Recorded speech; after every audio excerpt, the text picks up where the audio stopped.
Alright, so today we're gonna be talking about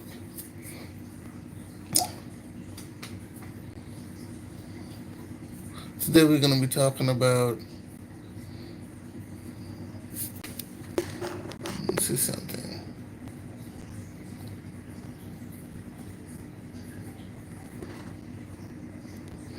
Yeah, today we're gonna be talking about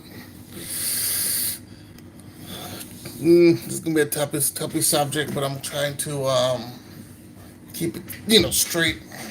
I wanna get on nobody's toes. But here we go. So this is my station channel. You guys like, subscribe. Let me go know. Hope you guys like the video. As you can see, in the back is the Ethiopian Bible. I got it right here. Right. See it? Ethiopian Bible. You know. Look at it real good. Look at it real good. We have all the books in it. As you can see, the bottom right here. You said they have the 88 books that the Bible's supposed to have. I think some Bible have 66, some have 67, some have less than that, right? Make sure my volume is up. All right. Yeah, some have less than that. So it's a total 1,212 books altogether, right?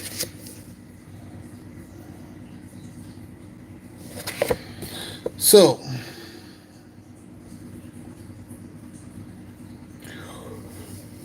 also said they have on the bottom end, down here, the bottom end, here, right here, where it says, including the missing apocrypha, the book of Enoch and Jubilee. I do have a book. I do have the apocrypha book as well, and I haven't fully gone through them yet because I'm trying to focus on the Bible for now. But I should have read the apocrypha. The book of Enoch and Jubilee first because that's supposed to be the beginning point. And you know what's funny though? When people talk about the Bible, they don't go from the Enoch version, and the Enoch version and the Jubilee is supposed to come before the actual. Well, they come. I would say they come after, but it's also confusing because when you read the Bible, they talk about they have Genesis, but they don't really go into much about the Enoch story because the Enoch story is after Genesis. I don't know why, but I do know why. They say it got too much crazy stuff in it, so they don't want people to really get spooked out and not visual the book to be a godly book, vision it to just be a story, or metaphor of what was, right? Um, anyway, so this book is supposed to be the most complete Ethiopian Bible in English. It's fine written. I'm gonna be honest with you. The words in here so small. Look at that. You can barely see anything. I don't even know if I could get up close. Yeah, you can barely see the words. It's very small. And it's not that thick, but because you can see the words are very tiny. So you might, for people who can't see, you might need a magnifying glass or something. But anyway, just like any other Bible, you have a documentary, introductions, they have the table of contents, and all that good stuff. And as well as the introduction, telling you where the Bible come from. As you know, they said the Ethiopian was supposed to be one of the oldest copies written in the ancient South Semitic language, right? And I think this is Samaria, supposed to be probably was the first nation before Egypt, right? Because Egypt was the second biggest to Samaria. Oh, yeah, and so this is in the Gigas. It is one of the oldest and the most complete Bible in the world. In the world. So if this is the most complete Bible in the world, why are we reading the King James or the Torah or even the Septuagint? Because the Septuagint was copied from, I guess, from the Greece, I think. The Greeks, I said Greece, I mean the Greeks. And then the Torah was before the Greeks. Anyway, so this is the thing I don't understand about religion or Christian situations, because like, I mean, I do respect the Quran a little bit more because they tend to stick to their kind. They don't translate to, I mean, they do make multiple copies and they do translate in different languages, which is understandable because people got to read it in different languages, but they don't try to manipulate the book. Whatever the book was, that's what the book is. Hopefully, when they do translate it, it translated into this proper translations, right? Hopefully, but we don't know for sure. But hopefully, right? Now, in the Ethiopian Bible, the root can be traced back to the Septuagint. As we know, we talk about the Septuagint. I do have the Septuagint listed there. A Greek translation to the Hebrew Bible complete between 300 to 200 BC. It's considered one of the most important translation of the Bible, and it is predated to the King James Version. Predated. Okay? Predated, just remember that. So if this book is predated to the King James Version, why are we putting the King James on top? You know what I'm saying? Like, why are we reading from the King James? We should be reading from the Ethiopian book. Correct? Why are we not reading from the Ethiopian book? They do have translations. I have a copy right here. They have translations. You could get it on Amazon. It's not that expensive. Why do we focus on the King James Version? And as we know, King James also have a book called the Satanic Bible. I do want to get that book. I'm curious to read that book. Very curious. I want to know what's in the Satanic book. And I want to compare the Satanic book to the King James Bible. I want to see if there's some compatibility between the King James Bible and the King James Satanic book. I think you have 1 and 2. Right? I want to see those compatibilities. Anyway, so as we say, like, this book been written for years before the King James could even think about it. By 800 years. Imagine that, 800 years. This book right here, is way older. Same book that you guys read, that's, in terms of religion, Christianity, all of that good stuff. Same book, but this tends to be the first, the more direct translation next to the Septuagint, because Septuagint was generally the first one. And this is pretty much, I would say, in the same time frame, right? But this book comes with all the books. There's no book separated, right? None, a whole 88. And then, so yeah. Now, the conversation I want to have is this. Why is there a fight?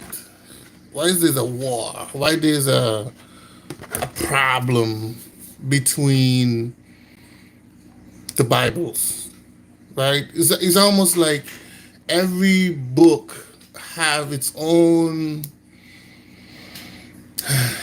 how should I say, its own temple, its own, I'll say group or tribe or class of people, whatever that is. You know why? Why? Why is there a war between all the books? Because each, if this book is the same thing, this is the same thing. If this is the same thing, right, as the King James Bible, the Torah, the Septuagint, they said the Apocrypha basically is the new translation of the Greek, so that don't have any mix up or confusion. If it's the same thing, the Quran, don't forget the Quran. They're all talking about the same thing. The same thing. It might have a different interpretation of the same thing, but it means the same thing. Like, for example, Exhibit A, as they would say. Trying to be funny. Exhibit A. Exhibit A. All right, so Genesis, right? All the books have Genesis in it. Genesis. The section where God created everything, animals, He created the planet Earth. Genesis. King James, Torah, Quran, the Ethiopian Bible. I ain't gonna speak on all the other copies that we have right now because those are just copies of the books that we originally aka. The question is, this is my question, and I'm not trying to tell anybody anything. I'm not trying to tell people what to think or anything. I just want y'all to make me understand, like, the way how y'all viewing these books. 'Cause to me,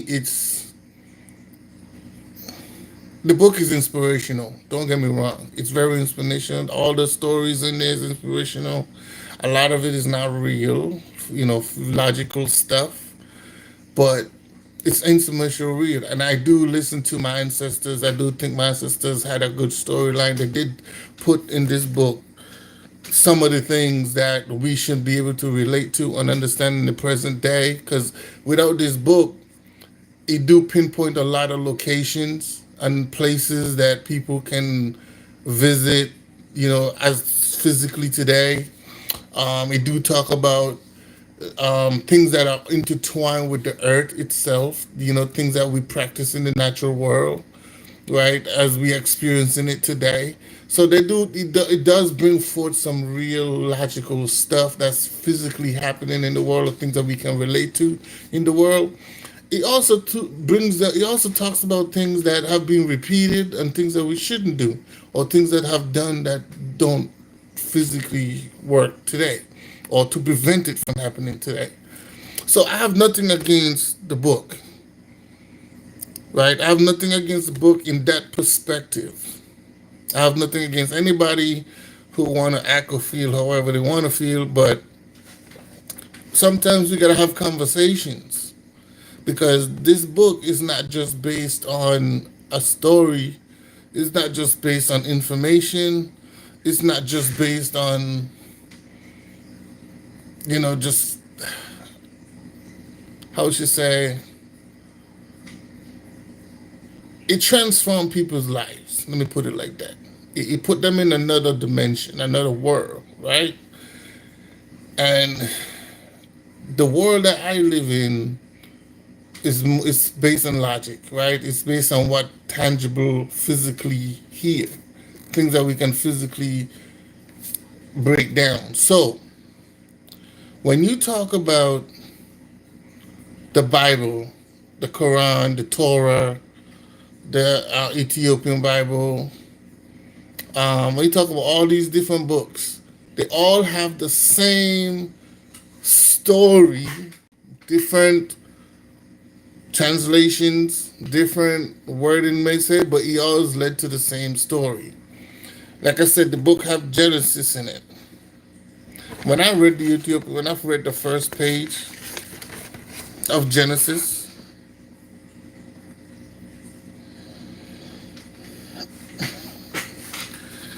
It said, God in the beginning created heaven and the earth. The earth was formless and empty. Darkness was upon the surface of the earth, the deep, and the God Spirit was hovering over the surface of the waters. So, I mean, if you read King James Bible, it was somewhat similar, but a little different. If you look at the wording, uh, I should have the King James Bible with me right now. I should do a little. Anyway, we're kind of focusing on the Ethiopian Bible, but my conversation is just to kind of highlight that all of these books, because this is my first time having the Ethiopian Bible. I mean, I've seen it, I've heard about it, I have people talk about it, I read little clips here and there, but I never actually got the book. But I've got the book now. And the reason why I'm making this video is because it's come to my conclusion that why are we why is this separation for these books when they all talks about the same thing, same people, supposedly the same. Like, for example, you gotta be talking about the same God. Let me use the God for example, right? In the King James Bible, in the Quran, they call him a different God, but I'm going to make my point. In the Ethiopian Bible, the King James Bible, the Quran, the Torah, people don't really talk much about the Septuagint, but the Septuagint, I think that's all of them, right? Have Genesis in it. Talking about a God creating the planet Earth. You know what I'm saying? The same story. Like, this is just the beginning. This is just the first story. This is, you know what I'm saying? This is just the first creation, right? How could you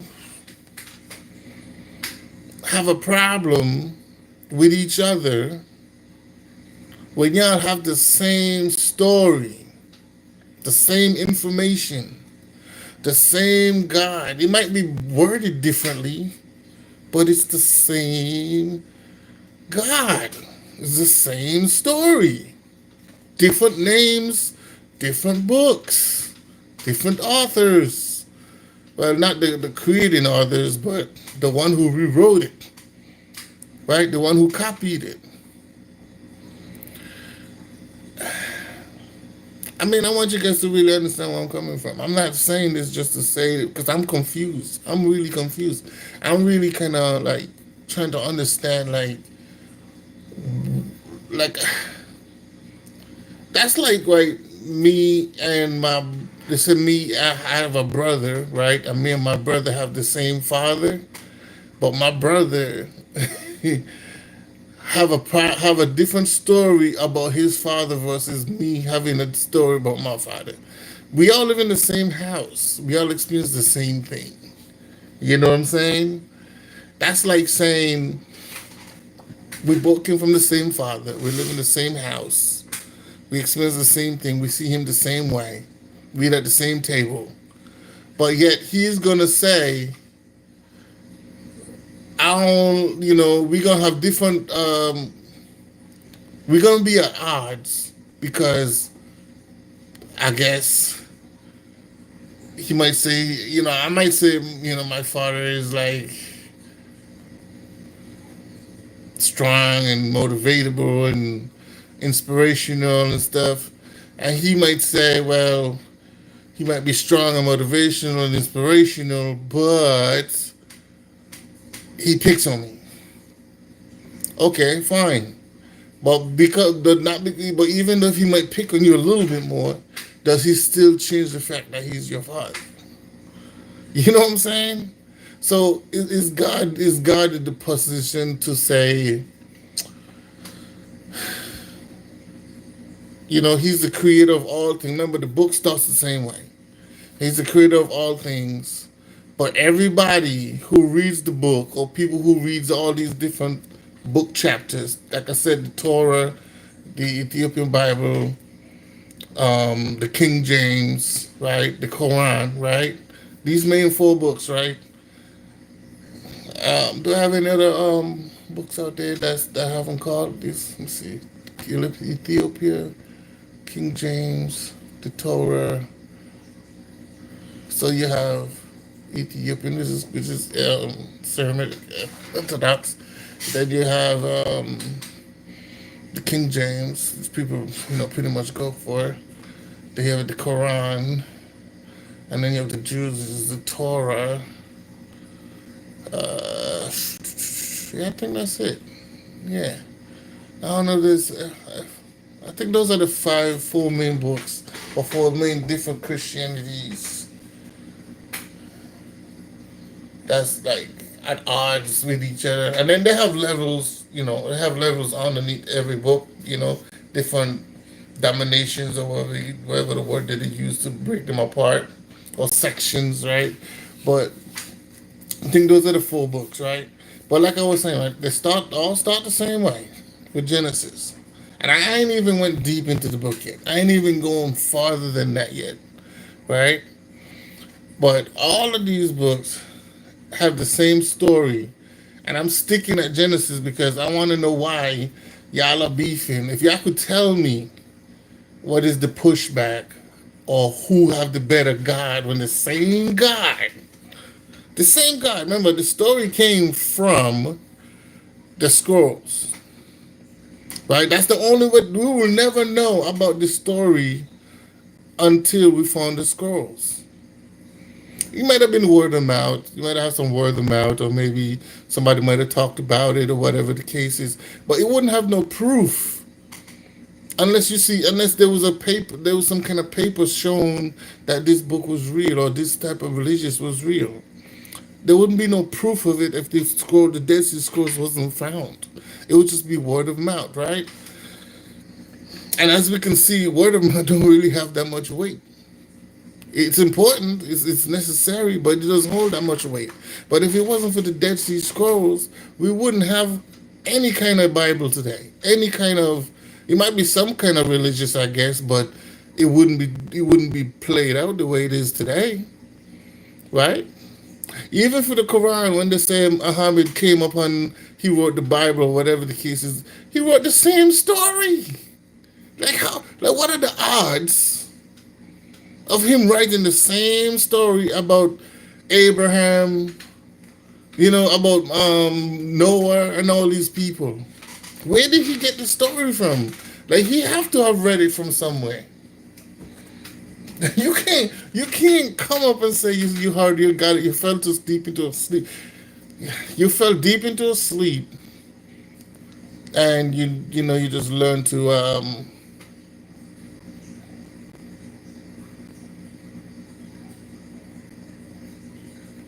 right.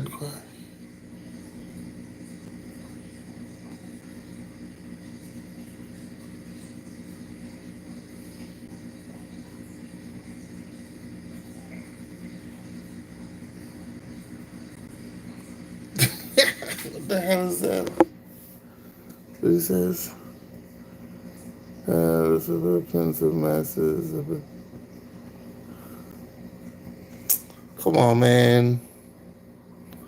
Let me see, Hawk.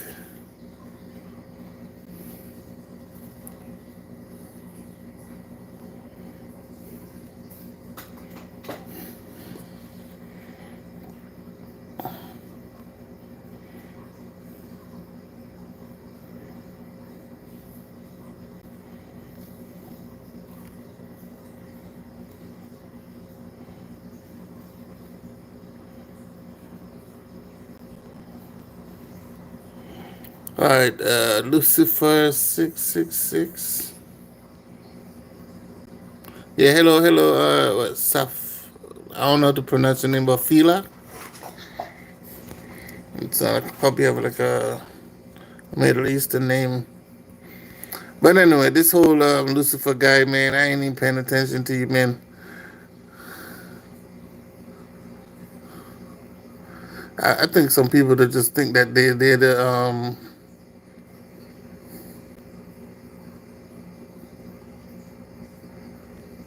Yeah, I squint a lot.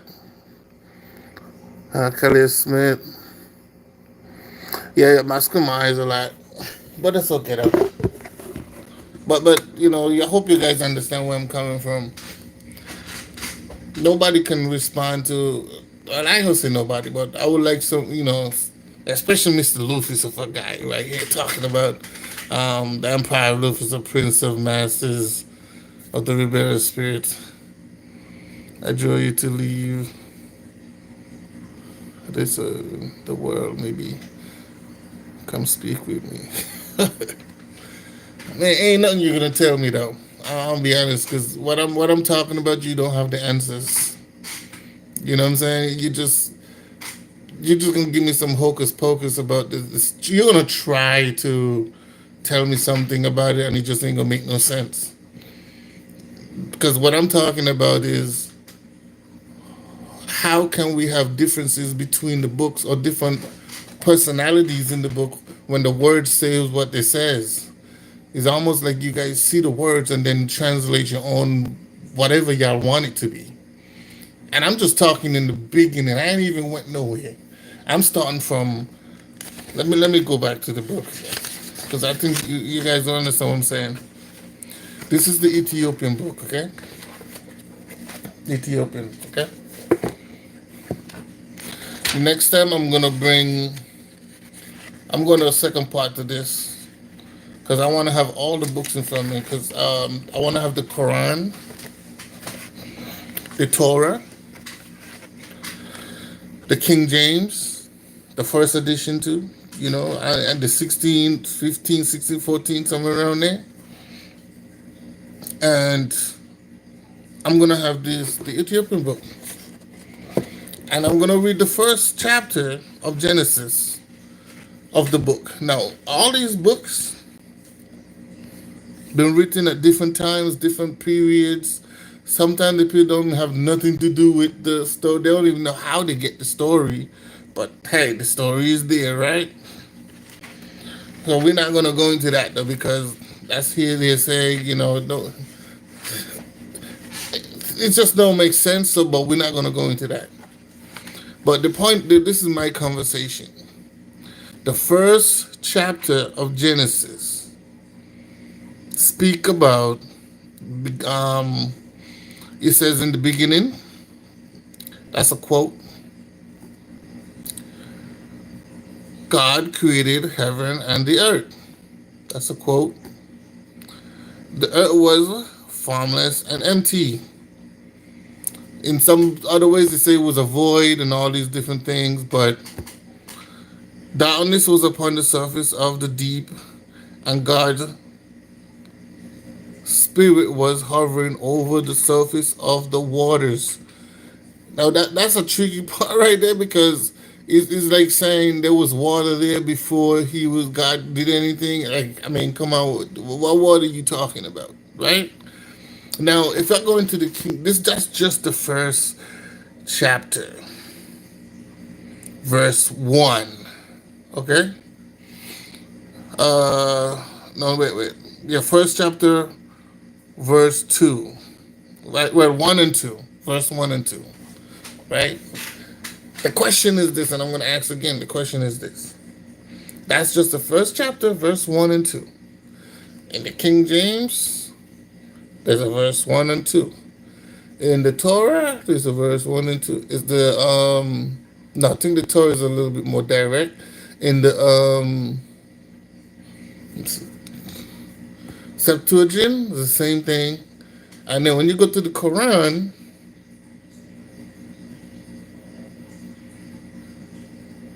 I don't want to hear nothing about no revelations. We talking about, well, I don't want to hear nothing about revelations. I don't know why people stay on point. Stay on point.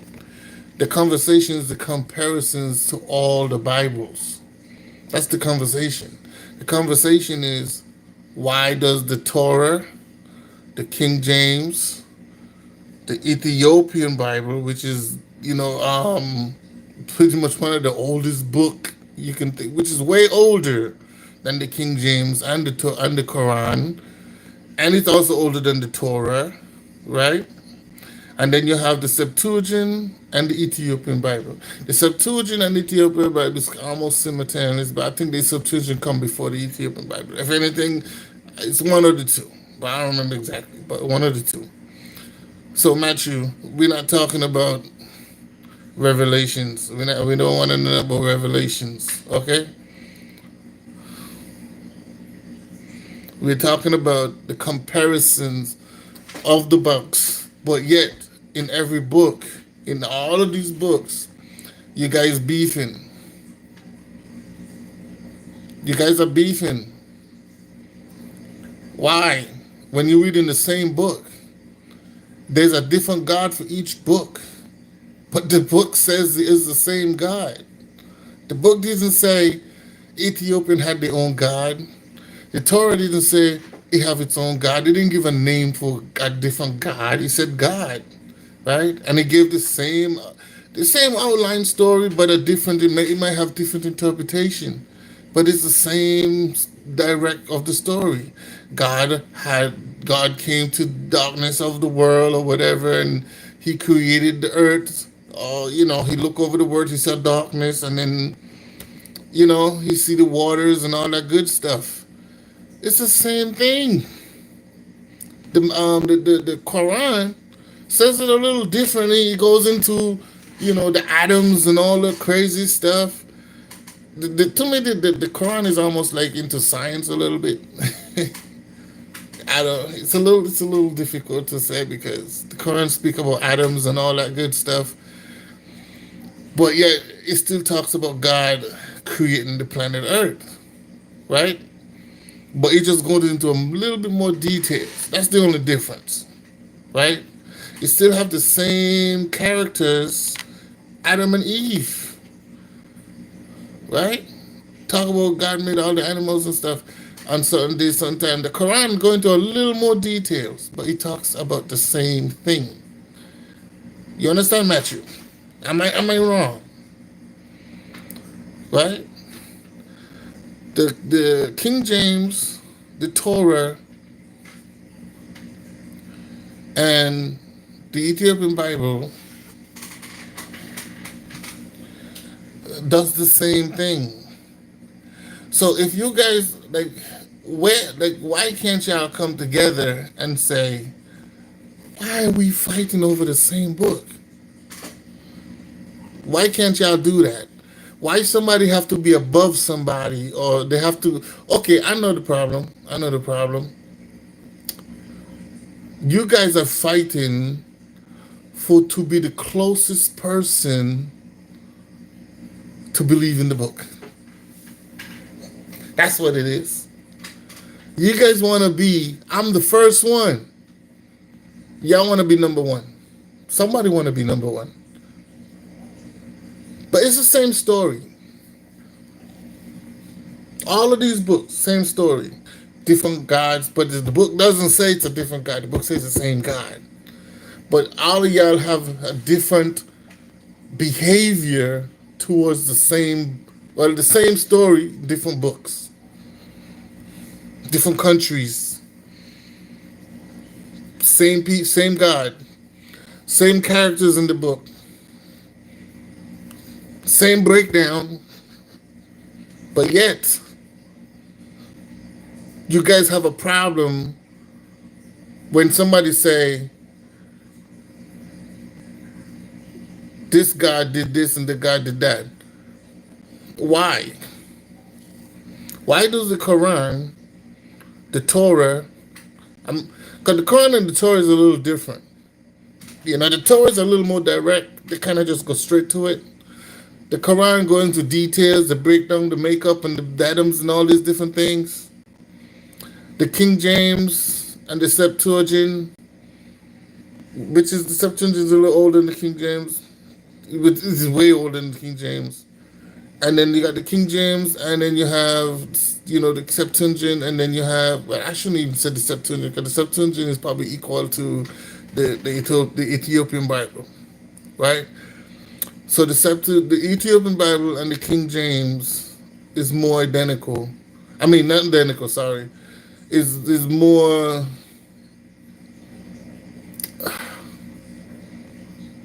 I want to use the word not confusing, but a little bit confusing. Because, like I said, the Torah and the Quran is more direct.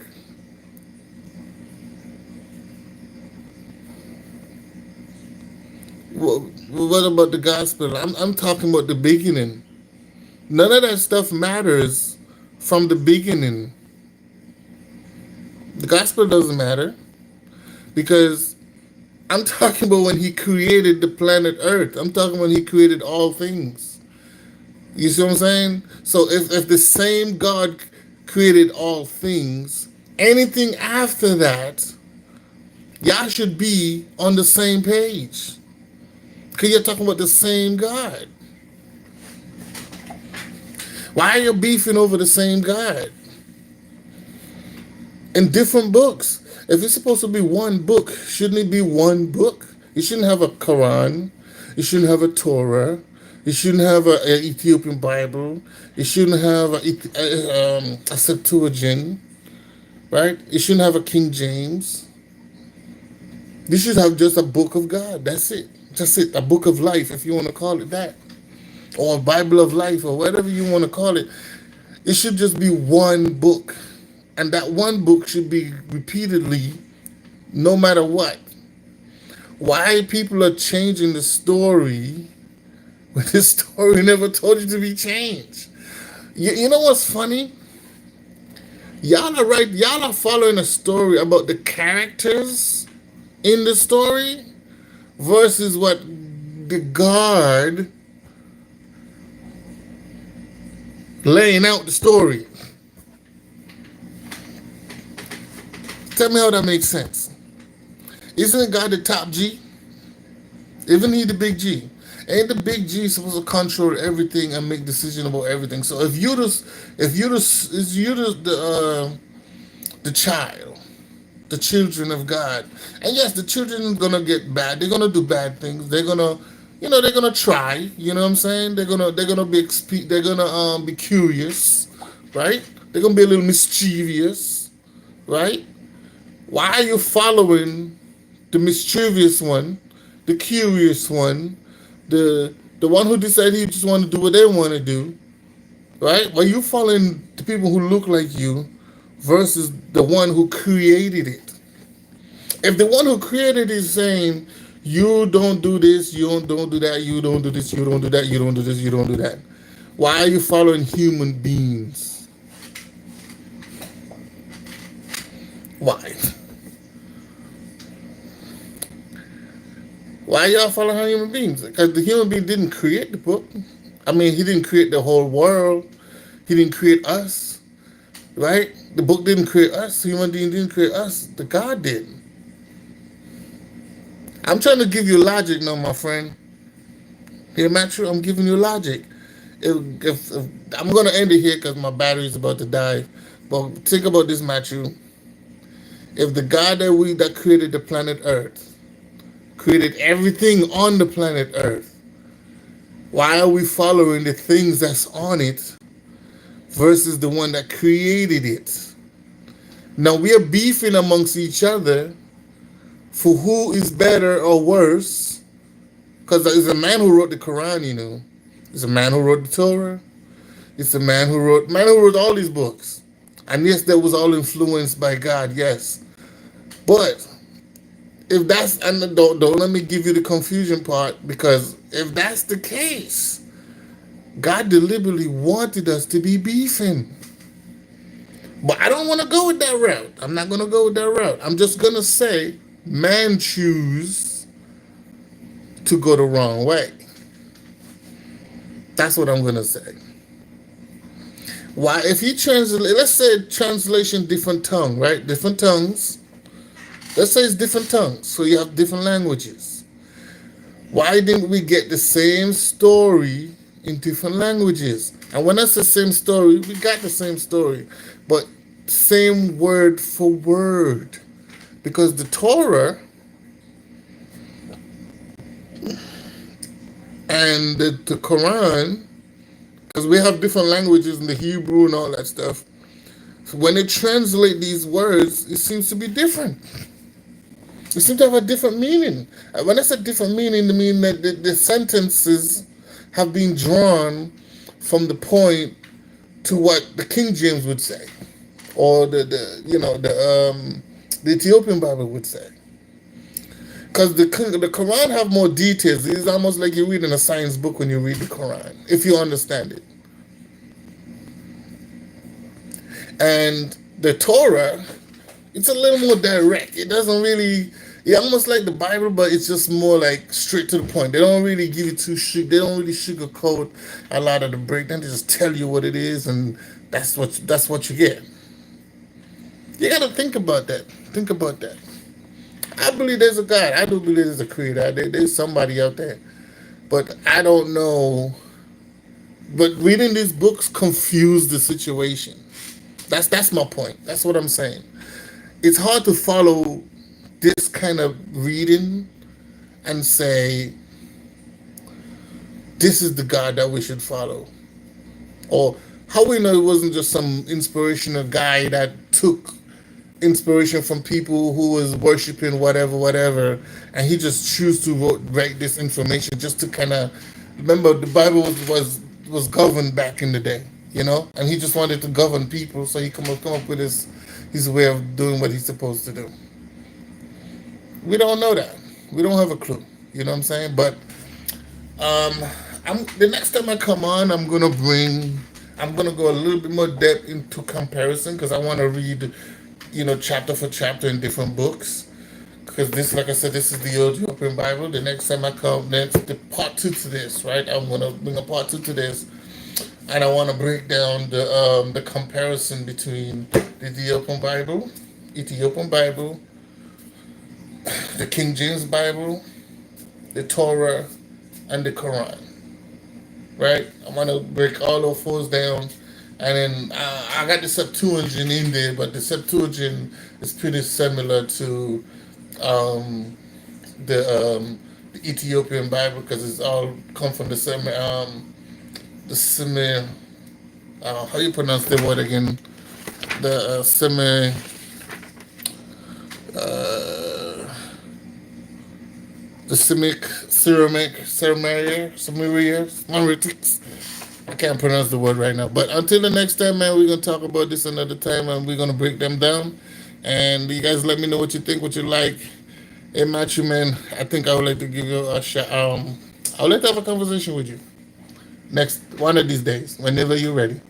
All right, peace.